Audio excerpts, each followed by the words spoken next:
മലപ്പുറം ജില്ലയിലെ number 1 jewellery majestic Jewellers. തിരുക്കോരങ്ങത്ത് പാർക്കിന് സമീപത്തെ വയലിൽ മലിനജലം കെട്ടിക്കിടക്കുന്നത് കടുത്ത ആരോഗ്യ ഭീഷണിയാണ് ഉയർത്തുന്നത്. സമീപത്തെ സ്വകാര്യ ഫ്ളാറ്റിൽ നിന്നാണ് മലിനജലം വ്യാപകമായി പുറത്തേക്ക് തള്ളുന്നതെന്നാണ് നാട്ടുകാരുടെ പരാതി നൽകിയിട്ടും നഗരസഭ ആരോഗ്യ വിഭാഗം നടപടിയെടുക്കുന്നില്ലെന്ന ആക്ഷേപവും ഉയർന്നിട്ടുണ്ട്. ഗുരുതര ആരോഗ്യ പ്രശ്നമുണ്ടായിട്ടും ആരോഗ്യ വിഭാഗം ഇക്കാര്യത്തിൽ കാണിക്കുന്ന നിസ്സംഗത വലിയ പ്രതിഷേധങ്ങൾക്കും ഇടയാക്കുന്നുണ്ട്. തിരുക്കോരങ്ങത്തെ പാടത്തേക്കാണ് വ്യാപകമായി മലിനജലം തള്ളുന്നത്. സമീപത്തെ സ്വകാര്യ ഫ്ളാറ്റിൽ നിന്നാണ് മലിനജലം ഒഴുക്കിവിടുന്ന പരാതിയാണ് ഉയർന്നിരിക്കുന്നത്. കടുത്ത ദുർഗന്ധം വമിക്കുന്ന മലിനജലത്തിൽ മലമൂത്ര വിസർജനം അടക്കമാണ് പുറത്തേക്ക് തള്ളുന്നതെന്നാണ് പരാതി. പ്രദേശത്തെ 10ഓളം കുടുംബങ്ങളുടെ ജീവിതമാണ് ഇതുമൂലം ദുസ്സഹമാകുന്നത്. കടുത്ത വേനൽക്കാലത്ത് ഇത്തരത്തിൽ കോരങ്ങത്ത് പാടത്തേക്ക് മലിനജലം തള്ളിയാൽ മഴക്കാലത്ത് വൻതോതിലാകും തള്ളുന്നതെന്നാണ് പ്രദേശവാസികൾ പറയുന്നത്. ഇത്രയും നല്ല ചൂട് നൽകുമ്പോൾ എല്ലാ ഭാഗത്തും വെള്ളം നിൽക്കുന്ന സമയമാണ്. ഈ ഭാഗത്ത് മാത്രമാണ് ഇങ്ങനെ ഈ വെള്ളം കെട്ടി നിൽക്കുന്നത്.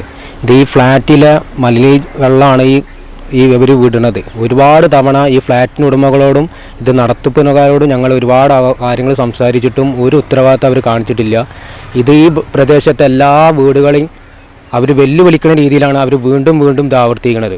ഞങ്ങളിത് മുനിസിപ്പാലിറ്റിയിൽ കംപ്ലയിൻ്റ് ആയിട്ട് കൊടുത്തിട്ടുണ്ട്. ഇതിന് മുൻതവണ ഇപ്പോൾ ചെയർമാനായിട്ട് സംസാരിച്ചിട്ടുണ്ട്. ചെയർമാൻ 2 ദിവസത്തിനുള്ളിൽ റെഡിയാക്കി തരാമെന്ന് പറഞ്ഞാണ്. പക്ഷെ ഇതുവരെ ഒരു കാര്യങ്ങൾ അവരാരും ഉണ്ടായിട്ടില്ല.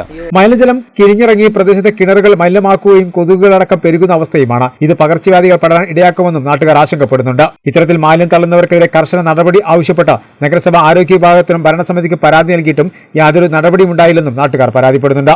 വിഷയത്തിൽ അടിയന്തര നടപടി ഉണ്ടായില്ലെങ്കിൽ സമരത്തിലൊരുങ്ങുമെന്നും നാട്ടുകാർ പറഞ്ഞു. പക്ഷേ ജനങ്ങളെ ബുദ്ധിമുട്ടിച്ചിട്ട് ഇങ്ങനെ പോകുന്നുണ്ടെങ്കിൽ ഇത് നടക്കുന്ന കാര്യമല്ല. അത് എന്തെങ്കിലും ഞങ്ങൾ തീരുമാനം അധികം എടുത്തിട്ടില്ലെങ്കിൽ ശക്തമായ ഒരു പ്രക്ഷോഭത്തിലേക്ക് ഞങ്ങൾ പോകും.